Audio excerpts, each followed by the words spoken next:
బీర్బల్తో అక్బర్ ఇలా అన్నాడు, నేను చక్రవర్తిగా రోజు వివేకవంతుల్ని వైజ్ పీపుల్ని కలుస్తున్నాను, కానీ ఓ 10 మంది ఫూల్స్ నాకు చూపెట్టగలవా మన నగరంలో అని అడుగుతాడు.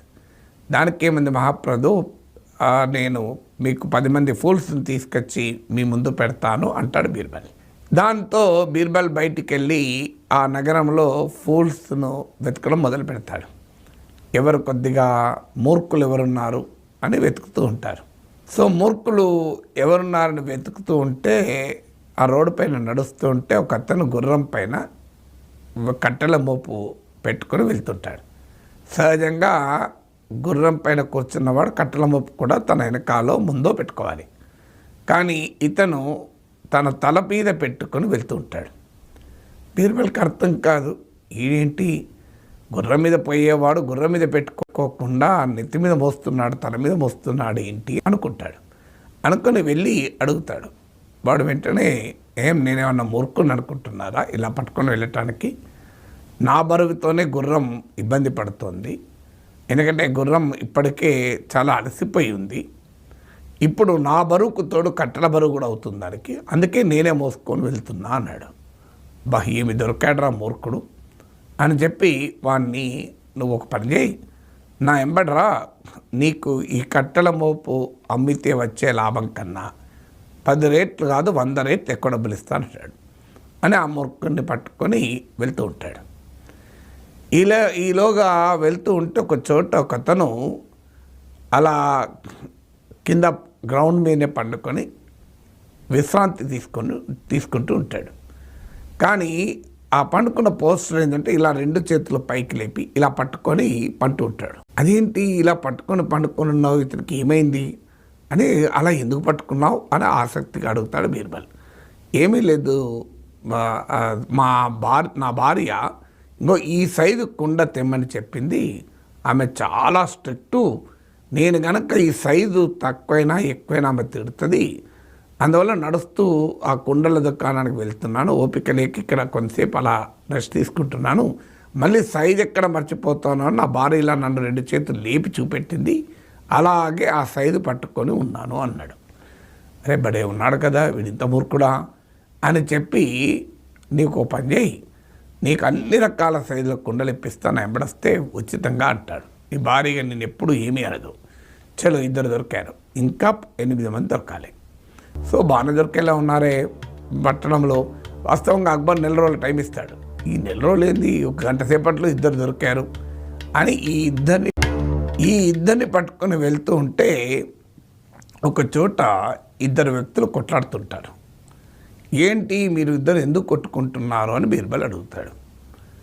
ఏమీ లేదు, వీడు అంటున్నాడు నా బర్రెను, నా బఫెల్లోను వీడు తన టైగర్తో చంపిస్తాను అంటున్నాడు అన్నాడు. అదేంటి, నీ దగ్గర బఫెల్లో కనబడతలేదు, వాడి దగ్గర టైగరు కనబడతలేదు, నీ బఫెల్లోను వాడి టైగర్తో చంపించడం ఏంటి అంటాడు. బఫెల్లో టైగర్ ఉండాలా దానికి అన్నాడు. బీర్బల్కు సర్క్యూట్ ఎగిరిపోయినంత అయింది. మరి లేకపోతే ఎలా చంపేస్తాడు అని. ఏమీ లేదు, దేవుడు గనక ప్రత్యక్షమై వరం అడిగితే నీవు గనక బఫెల్లో కోరుకుంటే నేను టైగర్ కోరుకొని నా టైగర్తో నీ బఫెల్లోని చంపిస్తా అంటున్నాడు అని. ఇదేంటి దేవుడు వరం ఏంటి, వీడికి బఫెల్లో ఏంది, టైగర్ ఏంది, అప్పుడు టైగర్ బఫెల్లో చంపుతాని చెప్పి ఇప్పుడు కొట్లాడుకోడు. ఏంటి దేవుడు వరం ఏంటి, వీడికి బఫెల్లో ఏంది, టైగర్ ఏంది, అప్పుడు టైగర్ బఫెల్లో చంపుతాని చెప్పి ఇప్పుడు కొట్లాడుకోవడం ఏంటి, ఆహా ఎంతటి మూర్ఖత్వం ఇది అని వారి మూర్ఖత్వానికి బీర్బల్ మురిసిపోతాడు. చలో వాళ్ళిద్దరిని చెప్తాడు, నీ టైగర్ బఫెల్లో పక్కకు పెట్టు, మీరు నా వెంబడేస్తే మీకు 2 వరహాలు ఇప్పిస్తాను, బంగారం వరహాలు అంటాడు. సో వాళ్ళిద్దరు బ్రహ్మాండంగా ఉంది, మనం కొట్లాడుకుంటే మధ్యలో ఈ లాభం బాగానే జరుగుతుంది అని బీర్బల్ వెంబడి వెళ్తుంటారు. చలో 4 దొరికారు. గుర్రం పైన కట్టెల మో పెట్టుకుని వెళ్ళేవాడు, కుండ సైజును అలాగే చేతులు పట్టుకుని తిరుగుతున్నవాడు, ఈ టైగర్ బఫెల్లో భగవంతుడు వరమిస్తే 4 దొరికారు, ఇంకా 6 కావాలి. అలా వెళ్ళాలని వెళ్తున్న సమయంలో బీర్బల్కు ఆ 2 యువకుల మధ్య, ఘర్షణ పడుతున్న 2 యువకుల మధ్య జరిగిన కన్వర్జేషన్ను ఒక అతను వింటాడు రోడ్డు మీద వెళ్తూ. అతను రోడ్డు మీద వెళ్తూ కుండ పట్టుకొని వెళ్తూ ఉంటాడు. వెళ్తూ ఉన్న సమయంలో ఈ బీర్బల్కు ఆ ఇద్దరు యువకుల మధ్య కన్వర్జేషన్ విని అతను ఆగిపోతాడు. ఆగిపోయి ఈ విధవలకు, ఈ మూర్ఖులకు మీరు 2 వరహాలు ఇచ్చినట్టు, నేనైతే వీడి తలకాయ పల కొడతానని చెప్పి ఒక్కసారి కుండ వాళ్ళ మీద విసురుతాడు. వాళ్ళు పక్క జరుగుతారు. వీరి కుండ నెయ్యి మొత్తం పోతుంది. సో అసలు ఇప్పుడు ఎవడు మూర్ఖుడు? వాళ్ళను కొట్టాలనుకొని తానా కుండ నెయ్యిని నాశనం చేసుకున్నవాడు కూడా మూర్ఖుడే కదా అని ఆ మూర్ఖుడిని కూడా కలుపుకుంటాడు. ఇప్పుడు ఎంతమంది అయ్యారు? 4, 5 అయ్యారు. ఇకపోతే ఇంకా 3 కావాలి. ఈ 3 అవుతున్న కొద్దీ 3 వెతుక్కుతూ వెళ్తూ ఉంటాడు. ఈ 5 తీసుకుని వాడు పరిగెత్తుకుంటూ వచ్చి బీర్బల్ తాకేస్తాడు. అదేంటయ్యా కనబడతలేదా, ఇలా పరిగెత్తుకుని వచ్చాట? లేదు ఏమనుకోకండి. అదేంటయ్యా కనబడతలేదా, ఇలా పరిగెత్తుకుని వచ్చాట? లేదు ఏమనుకోకండి. నేను ఆడ గట్టిగా అరిచి నా అరుపు ఎంత దూరం వినపడుతుందో టెస్ట్ చేస్తున్నా. అందుకు నేను వేగంగా పరిగెడుతున్న మధ్యలో మీరడం వచ్చారు. నాకు ఆ డిస్టెన్స్, నా సౌండ్ ఎంత దూరం వెళ్తుంది అని నేను మెజర్ చేస్తున్నా. నన్ను మెజర్ చేయకుండా చేశారు, మీరు నన్ను డిస్టర్బ్ చేశారని అంటాడు. బా ఏమి మూర్ఖుడు ఆయన, ఇంకోటి దొరికాడు అని ఈ 6 పట్టుకొని వెళ్తూ ఉంటాడు. ఇక అప్పటికి రాత్రి అవుతుంది, చీకటి అయిపోయింది. పొద్దున్న నుంచి వెతుకుతున్నాడు. 6 దొరికారు. ఆల్రెడీ ఆ రోజు పౌర్ణమి రోజు చంద్రుడు ప్రకాశవంతంగా వెతుకుతున్నాడు. ఒకతను ఆ వెన్నెల కాంతిలో భూమి మీద ఏదో వెతుకుతూ కనబడతాడు. ఏంటయ్యా ఇక్కడ ఏం చేస్తున్నావు అంటాడు. నా ఉంగరము పోయింది, వెతుకుతున్నాను అంటాడు. అంటే మరి ఎక్కడ పోయింది అంటాడు. ఇంకో ఆ దూరాన ఉన్న చెట్టు వైపు చూపెట్టి ఆ చెట్టు దగ్గర పోయింది అంటాడు.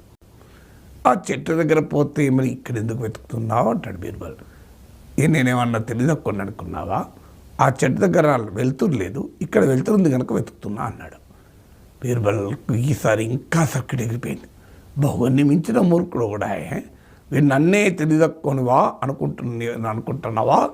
వెళ్తున్న చోట కదా నేను వెతికేది అని వెతుకుతున్నా అన్నాడు. ఇలా వెళ్తుండగా ఇంకో చోట ఇంకోటి దొరికాడు. ఇలాగే భూమి పైన వెతుకుతున్నాడు. ఏం చూస్తున్నావు అన్నాడు.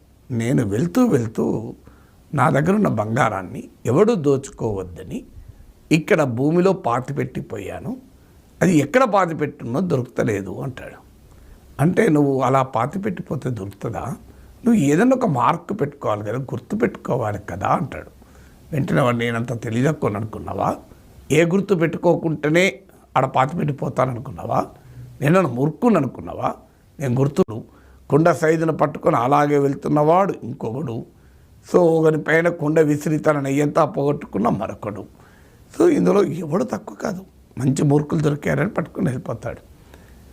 చక్రవర్తి ఆశ్చర్యపోతాడు. ఏం బీర్బల్ ఇంత తొందరగా 10 మంది పట్టుకొని వచ్చావా అంటాడు.